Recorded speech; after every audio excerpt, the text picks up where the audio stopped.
artists ready, and another moment of England's glorious history goes on to film. So they call you Bettina? Yes, most people call me Bet, Your Majesty. If I'm going to call you Bet, you must call me Madge. All right, Madge. Not the kind of boring, dusty stuff that you and I had beaten into us, but history bent to fit the well-tried formula of the cinema's most successful comedy films. Carry On Henry is the title, Sid James is the Merry Monarch. But you've got plenty of it in Spain, eh? Oh, no. They never let me be alone with anyone long enough. Dancing, I mean. Oh, I see. Oh, well, yes. But it's very different over there, you know. Do you know what it is? Very different over here. I was going to say that most of the acting greats have had a go at Henry. Richard Burton, Charles Laughton. What's your Henry got that the others haven't? I'm really having a go at him. Up to now I'm losing, but still, you can't win them all, can you? A critic said of your last performance in the Carry On film, Hello, Carry On Loving, you'll have to stand this. Sid James can only now leer at a pretty wench because it would be unseemly for him to engage in any other frolics with the opposite sex. What about that, Sid? He doesn't know what he's talking about. He should see me. Really? Oh, yes, they queue up outside the dressing rooms. Murder. The fellows, I mean. But you're the eternal dirty old man in these films, aren't you? I'm the eternal dirty old man, that's it, you know. Is that good typecasting? No, not really. Not really. I'm a car salesman by nature, a jockey by profession, and as far as the birds go, God, blimey, yeah. Take two.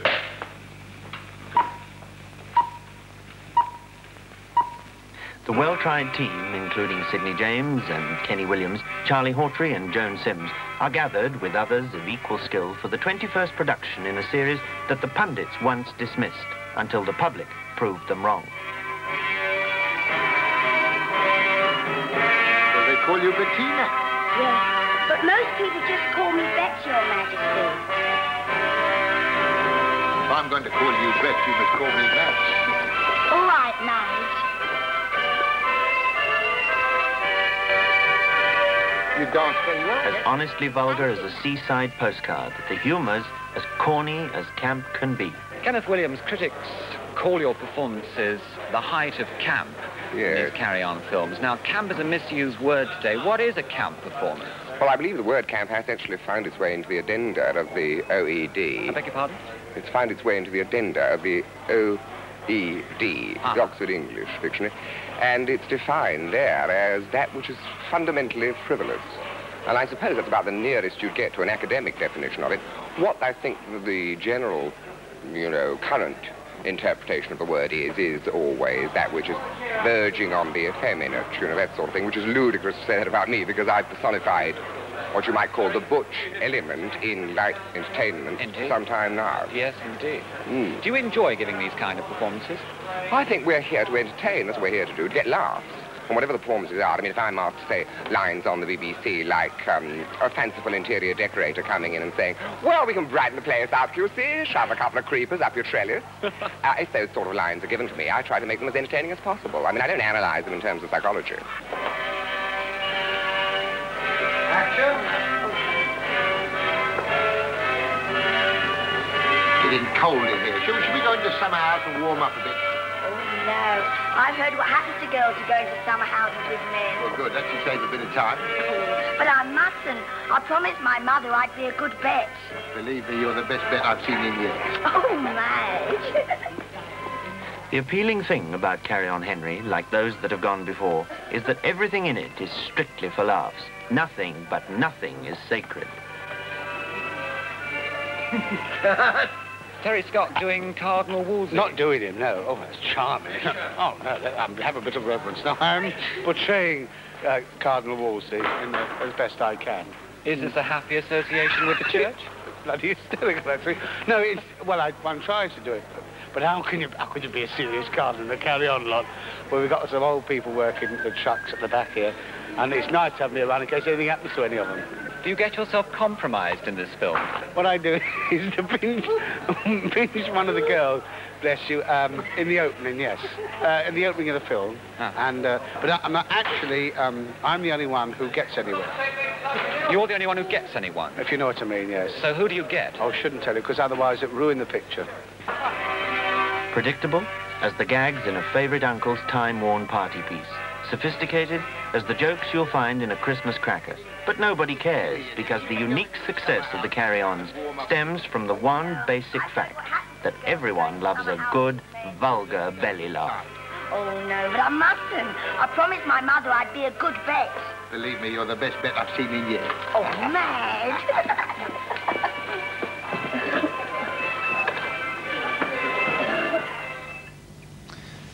How to make a carry-on. And I'm sure you'll realise that carry-on films are rather like Christmas puddings. You know what goes in, you know what it's like when it comes out, but what goes in that rather muggy time in between.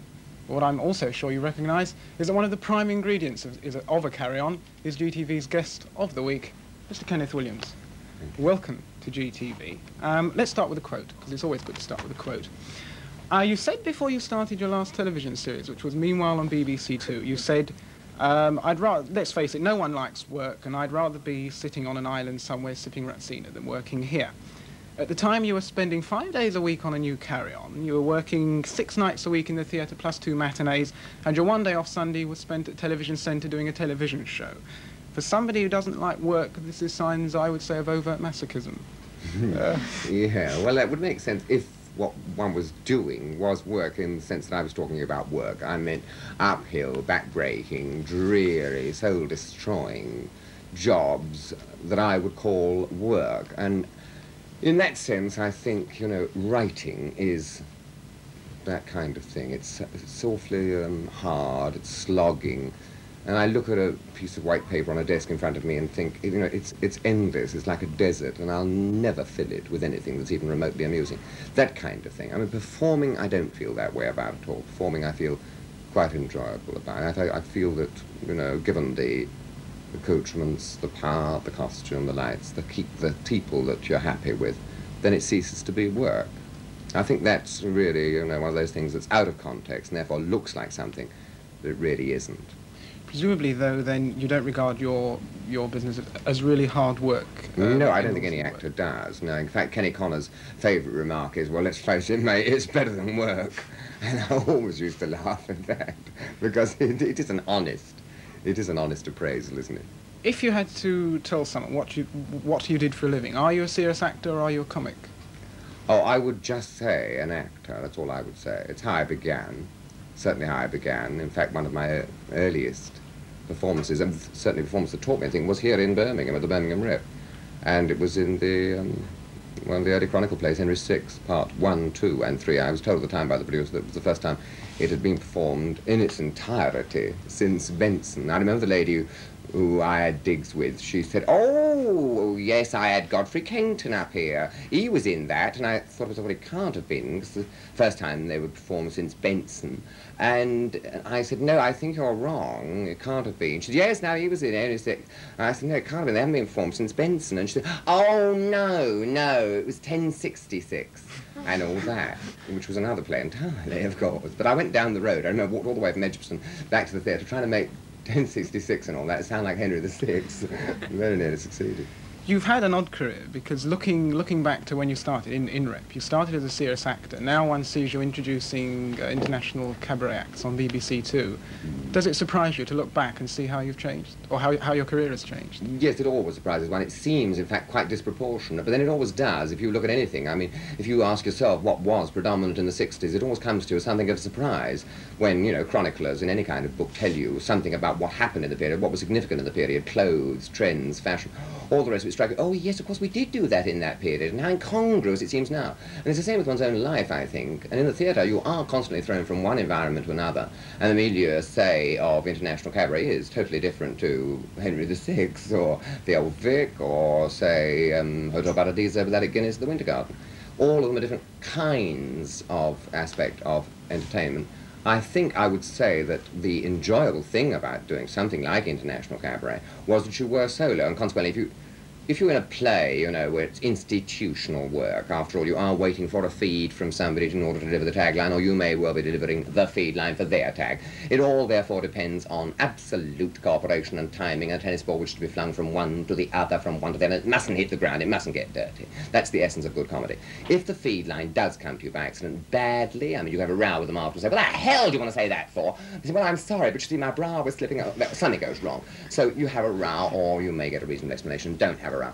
Well, in solo, you don't have this at all, because in solo work, you are your own feed. If you're telling your own story, you say, the lady said, excuse me, does this bus... No, it don't go there, lady. No, it don't. Oh, well, I was told this bus... Well, it don't, lady. You're doing your own feeding, your own voices. Nobody can get in your way, unless, of course, the camera breaks down. You know what I mean? Then you've got to do it all over again, I suppose.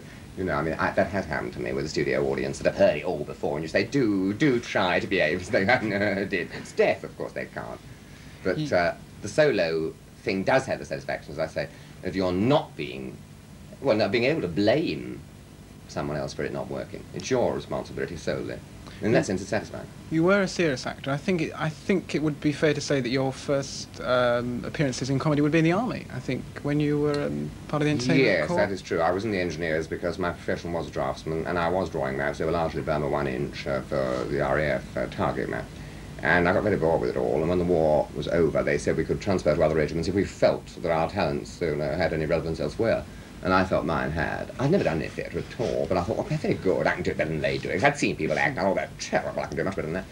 So I thought it would be a good idea. Now we went for an audition in Singapore, Victoria Theatre. It was the same theatre where during the day they tried Shigemitsu, the Japanese general, for war crimes, atrocities or whatever, and they chopped his head off, and I thought something like that was going to happen to me. But I went on the stage, and they said, it was colonels all sitting in the front row, all right, next, what do you do? And I said, impersonations.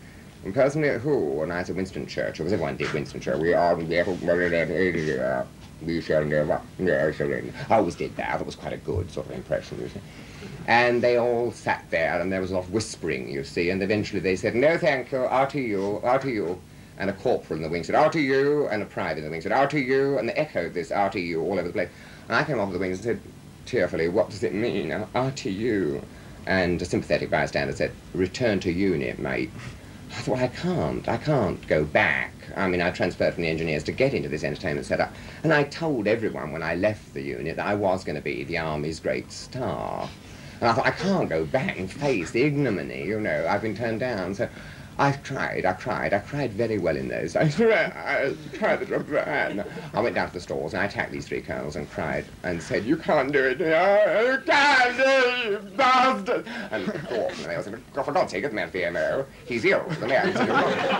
And they gave me mint aspirin and things, but eventually brought me out and the commanding officer said, well, look here, we won't send you back, we understand your plight.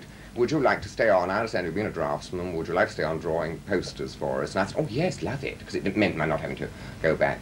And so that's how I stayed on in the Army entertainment setups. And you know, I just went to get the billing one day, and the boy playing the part was absent. They said, would you read it in? And of course, I read it in brilliantly, far better than the boy they'd got. And they said, would you like to play it? And I said, yes, I did the posters and played. Because we can trace your career, obviously, very, very quickly through the Army, out through Hancock's Half Hour. Could you really say at any one point you saw yourself becoming sort of the voice of them all rather than the serious actor? Would it be Hancock's Half Hour? Hancock's Half Hour certainly gave me the opportunity, and ironically, I was discovered for that by the producer, Dennis Mayne Wilson, in a production of St. Joan. I was playing the Dauphin, and the Dauphin does change in that play. When he becomes the king, Shaw's written him in the epilogue as an old man, looking back on the events of the play where Joan was burned. And so I adopted an old persona for the epilogues, you know, when I had to meet Joan, because she comes back from the dead to visit the old king. And the producer sitting up front said, I was amazed at your ability to characterize that kind of age and actually produce the voice so that you sounded very old indeed. And I said, oh yes, I do that quite well. He said, well, would you like to do it on Hancock's Half Hour as a character man, to be the sort of character that 1 minute is, say, an old postman, or another minute an elderly duke? And I said, oh, I'd love to, yes. And I got it. And I got the series for 3 guineas a week. And I thought that time that it was absolutely marvellous. You were in and out of the studio in about 2 hours, and I thought it was money for old Rome. Of course, 3 guineas was considerably more in 1950 than it is now.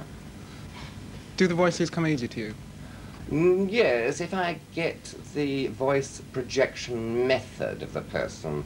I used to watch Felix Aylmer and watch the fact that he produced the voice from the side. I produced mine frontally.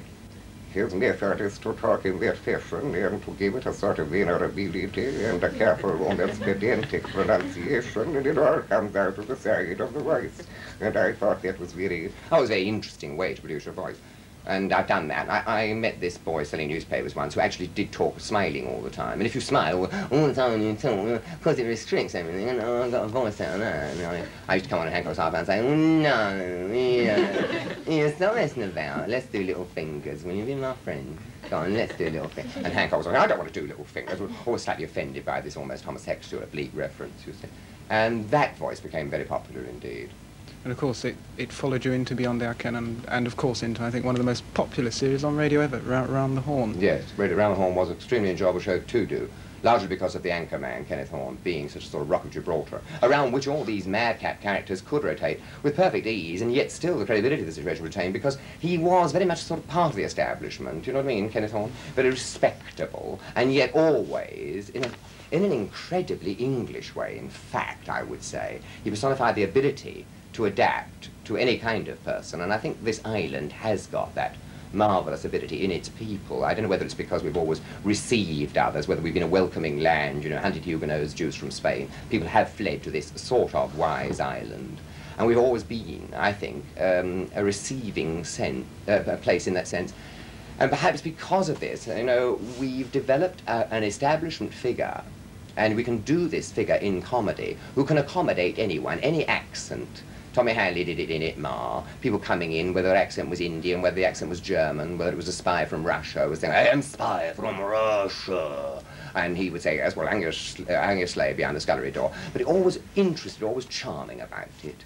And that's something that Basil Radford and Naunton Wayne did, always epitomising the English, should we say, governing class that could cope with practically anything. I remember being in Burma at the HQ, Mountbatten's HQ, and we arrived with a group of civilian entertainers, and one was what you would describe today as an outrageous puff. And he did a marvellous sort of pirouette about 8 times, and said to a general with red tabs, who had a map rolled under his arm and binoculars, he said, tell your mother we're here, dear, put the kettle on. And this bloke said, oh, yes, the kettle on, obviously one of those theatricals that amusing, and accepted it. This is the point. I mean, and this is Kenneth Horne accepted his 2 outrageous queens that Marty Feldman wrote, what they called Jewel and Sand. Accepted them, was interested in them, and wasn't at all appalled. Well, that meant that this kind of comedy had no end, you know what I mean? You could go on and on, evolving endless formulas around that. I know that the BBC were very worried about it. Was there ever a time when you personally, you'd read through the script and you'd say, Marty, we can't do this? I mean, never a time when I did it. No, I like it all. I don't mind anything. But I say fart and all that kind of thing, and people...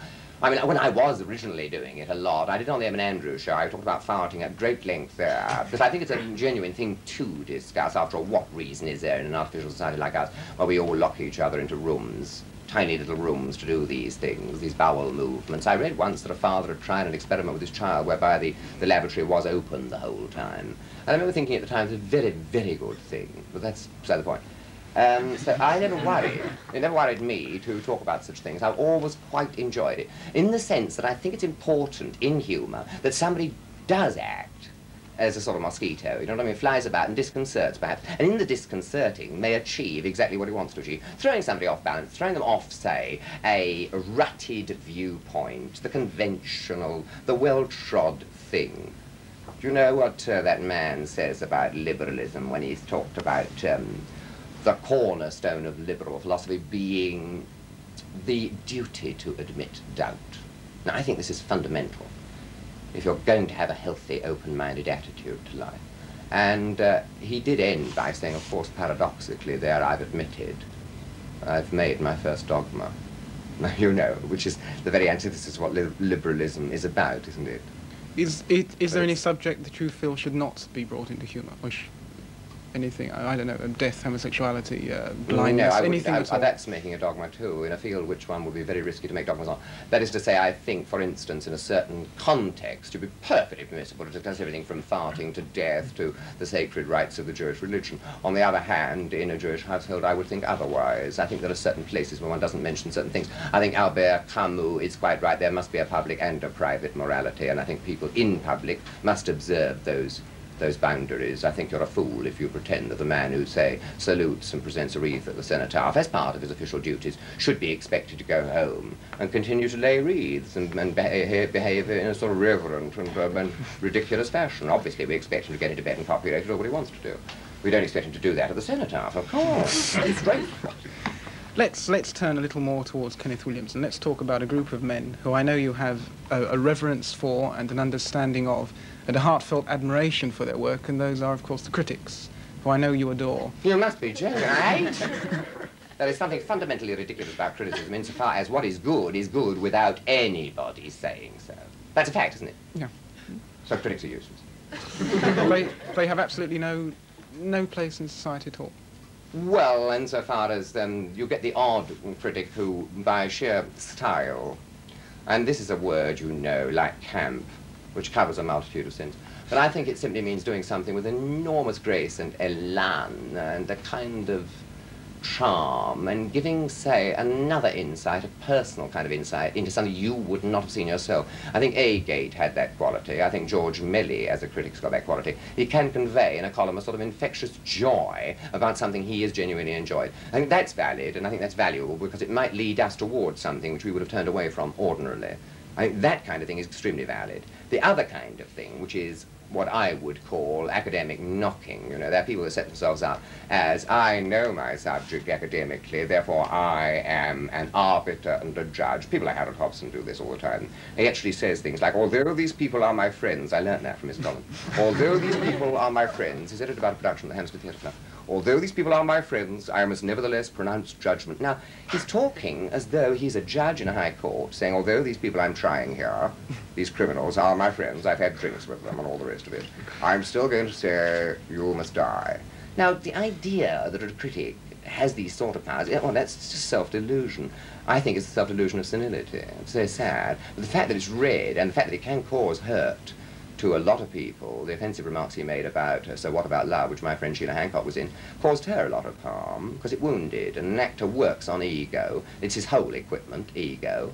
If you wound it or undermine it, you eat like a cancer at the very thing which is going to make him a success, make him work in front of an audience. If he ceases to believe in himself, if he comes on thinking he's no good, he will be no good. His whole job is to give the impression of authority and to be assured. And when you put in the paper with the apparent mantle, you know, of enormous authority, some sort of ex cathedra announcement like, this is rubbish, I have pronounced, you think, oh, perhaps I am rubbish, told Elvis, I won't get another job. It's death, it's wounding and dreadful. The fact that a fortnight later he went again and said, I now retract what I said, doesn't, to me, exonerate him in any way. In view of your love of critics, it must be marvellously rewarding to see the carry-ons, you know, the people crowding to the box office while critic after critic just dismisses them and said, oh, here we are, same old rubbish again. Yeah, you know that the clip we saw where the critic said their success is due to the fact that the public like a jolly good belly laugh? Yeah. Do you remember that line? Yes. I think that's not true. I think that's not true because people were still getting jolly good belly laughs at the music hall. I remember going to Finsbury Park Empire and there were a load of belly laughs from Jimmy James. And it still closed the music halls. I mean, you know, it was economics. And I think it's true of this too. I don't think it's true that simply giving people a good belly laugh will make you commercially a success. I think this is the kind of language which is, you know, superficial and rubbish. I think it's true. And the carry-ons succeed absolutely at per box office. Do you see any sort of correlation between what you do in the carry-ons and what you're doing round the horn? Is there the same atmosphere?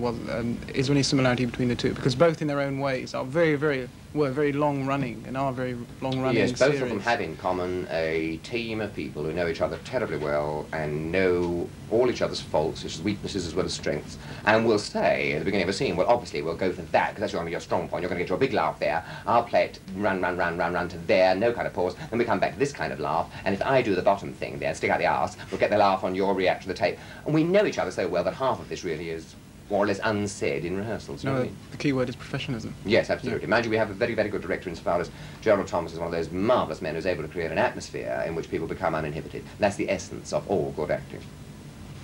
One thing I did wonder about you, this very personal humour you've got, how far do you think you can take? I mean, if one remembers Meanwhile on BBC Two and International Cabaret, there is this very odd man that is presented to the public. Do you know how far you can go? with the presentation of Kenneth Williams that we've got to know and respect and love and adore and all the other things. You mean how far one can go in the sense that there is a boundary over which you can't step? Do you mean that? Do you mean that if you do step over it, you will succeed in offending so many people that you would be out of work? Is that what you mean? I'm thinking more of, rather than the naughtiness of Round the Horn, of having this gentleman up here doing this rather... Because your act is very personal, isn't it? There's no one else on the British stage that I can think of at the moment that is doing your sort of act, whether it's in a Carry-On film or in international cabaret. You have a very peculiar sense of humour. I don't mean peculiar, you know, I think you know it's your own personal form of humour. I just wonder whether you know how far you can go. Can you see, well, it won't work now, but in 5 years' time, if I'm doing this, I'll be able to get away with that, you know? Well, I suppose the only truthful answer would be based on experience. And the one place I did feel totally out of depth, and so everything I did, and I went much further than I usually go, because I thought, oh, this audience is very much icebound. They need an icebreaker, you know. And I thought that by going a little farther, the risque, even more risque, I thought, well, we'll get them going. It never did. At the end of it all, I said to the producer, God help us, where'd you find them? I mean, you couldn't have gone worse than Madame Tussauds. They could have been stuffed with straw to death. No reaction whatsoever. He said, oh, well, I must tell you, in all fairness, that this was in Dublin. And he said, well, they were brought in by coach from Wexford. And I said, oh, I see. I see, yes. Well, it's obvious that I am not for anything outside Britain. Because I believe, you know, what do you call it, the United Kingdom includes Northern Ireland. Ludicrous idea, of course. All you hear nowadays, every time you turn that channel on, it's on Sarafide, I'm Sarafide, I tell you, I'm Sarafide. Every time you turn that channel, have you noticed that? Yeah. All you hear is people saying, oh, I'm just Sarafide, I'm Tara. They can't even say terrified, it's I'm just Sarafide. That's a dreadful accent, very ugly. We should get rid of the whole place. Hand it all back to Dublin immediately. I died the death there, and that's good enough for me. You're speaking about politics now, and you once said that as an actor, you'd rather talk about acting than politics. Do you think that as an actor, that's all you should talk about? I mean, for instance, in America, you get Frank Sinatra running with the Democrats and Paul Newman supporting a senator. Of course yes, of course, I absolutely stand by that. I would never discuss politics on a public television setup. Never. That's the nice thing about coming here, you see. One does feel one can be completely uninhibited. Well, that's what's so marvellous about it. And I'm taking no fee, so I don't feel beholden. If we can return to the Carry-Ons, I remember there's one particular incident. You may not like me bringing it up, but you mentioned it in an interview. So you once said that you celebrated your birthday under peculiar lavatorial conditions. Yes, it was a public loo. The set was a public lavatory in which Charlie Hawtrey was to have his head submerged in a loo and be drowned, you see. It was called Dan, oh, I needn't finish. And he was drowned in this loo. I wasn't in the scene, but they called me from the dressing room and said, it seems appropriate to celebrate your birthday, as most of us humour is scatological, it seems appropriate to celebrate it in a loo. And so the cake was wheeled on in the loo, and everyone drank my health and had a piece of cake in the public lavatory set, which was disgraceful, of course, but nobody actually got their cock out or anything like that. It wasn't dirty. After a long time on radio, television and films, earlier this year, last year, you suddenly returned to stage in a rather odd vehicle, I would have thought, for you, and that's the George Bernard Shaw revival. Right.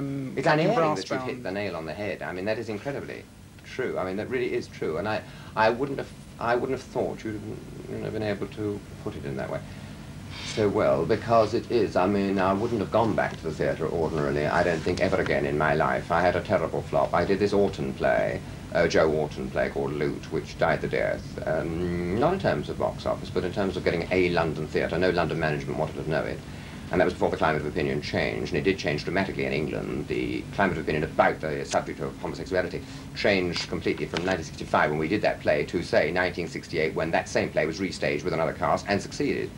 But at the time when I did it, it died, and a lot of filthy letters received at the box office.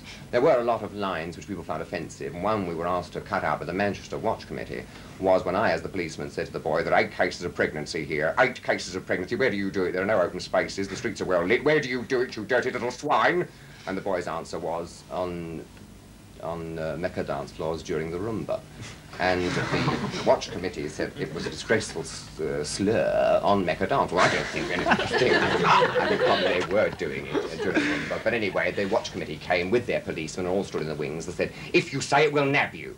which is a ludicrous way to perform a play, with policemen standing in the wing saying they're going to nab you. So that was unhappy. The whole experience was unhappy. Everyone was having hysterics. The doctor put most of us on sedation.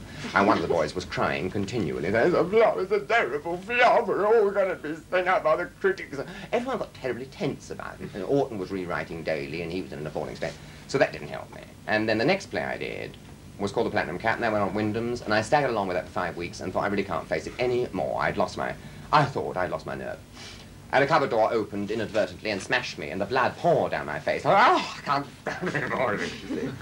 So I left, and I said I had a nervous breakdown. People were saying to me, don't say too much of that, because it means you won't get a job anywhere. People will think you're some kind of neurotic freak. So I shot off to the Lebanon, and not hearing English for so long, you don't hear it in the Lebanon. I mean, you might meet the odd English tourists, but I steered clear of them. I just heard Arabs and sign language my way through a whole 6 weeks there, and I think it was a sort of therapy. And I came back and decided I would work in television, I would work in radio, I would work in films, but never again tread boards, because theatre for me had become a place of torment. And then, that was 65, and then 71 came, and this play was offered to me, and I was largely influenced by the fact that it was a small part, so I could creep back to a London audience in a not huge, responsible role, where everything was on my shoulders, but in a small part. And Drinkwater was written by Shaw for Dan Leno. He did want a comedian, not a comic. He wanted a comedian. And I thought, well, I can bring some funny ideas to Drinkwater. I thought I could. I proved to be hopelessly wrong. And I liked the idea of working with Ingrid Bergman, because she'd come 3 times to see The Private Ear and The Public Eye when I did it with Maggie Smith at the Globe. And she was very interested, I think, at that time in doing an adaptation of it for herself. So we met socially, and I was enchanted by her. I do think she's got an incredible personality, a sort of magic, an incredible... She's a sort of dinosaur from the Hollywood era. It's something that still has got a sort of hugeness about it. She walked onto a stage in Brassman's Conversion every night. People not only applauded, people rose in their seats, which... I mean, I've appeared in the Straight Theatre with some very distinguished people. I mean, Sir Alec Guinness, Dame Edith Evans, all kinds of people. And I don't see people getting up in their seats, but they did for her. She has some sort of extraordinary magnetism for audiences. And it was a thrilling experience, that, because to feel that kind of communication in an auditorium, however she was playing Shaw, and sometimes she didn't play him right at all. Although Coward said to her, my dear, you do everything totally authentically. Totally authentically. So, oh, do you really think so? No. Oh, my dear, totally authentically. She loved all that. But stage technique-wise, I didn't think, you know, as it didn't repeat itself nightly, that it was a very consistent affair. And that angered me an awful lot, so we had several rows. And then she used to make it out to me by taking me out to dinner with people like, you know, Hitchcock, and I heard incredible anecdotes, appalling stories about these films like The Birds, where apparently birds did go up ladies' skirts, and he told them to hang on to them, he said, because 1 in the hand is worth 2 in the bush. But I don't think Bergman much cared for those jokes. But we sat, you know, and just had a very good evening.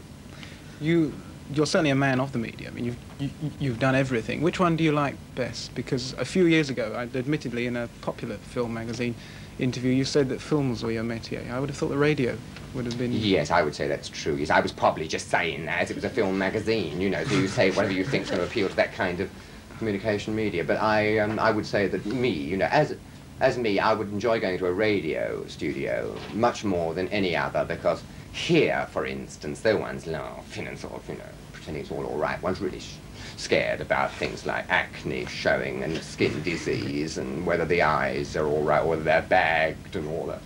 Whereas in radio, you know, none of this applies. It's entirely vocal. And vocally, I feel I've got a sort of fluency, and I'm articulate, I feel.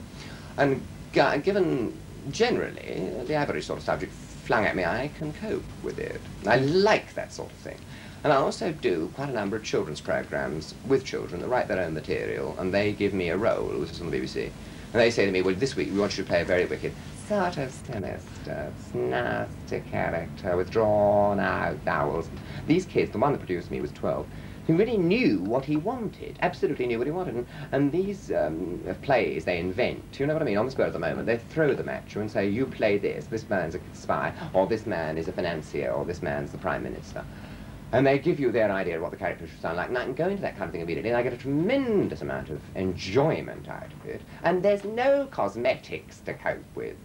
There's no makeup, and I don't like makeup, I don't like powder and all that stuff, you know, because it's it's death. All my pores are open. They all get stuck up with blackheads and things. So you're back in square one because you've got to go to some sweatbox to get rid of it. Fascinating study of skin disease. We thank you for joining us on GTV, and lots more success in the 23rd. Carry on. Thank you very much indeed, Tony. Thank you very much. And away we go. I'll sing you one, oh, green grows my bogling fork. What is your one, oh? One's the grunge upon my splod, masking my cord wangle.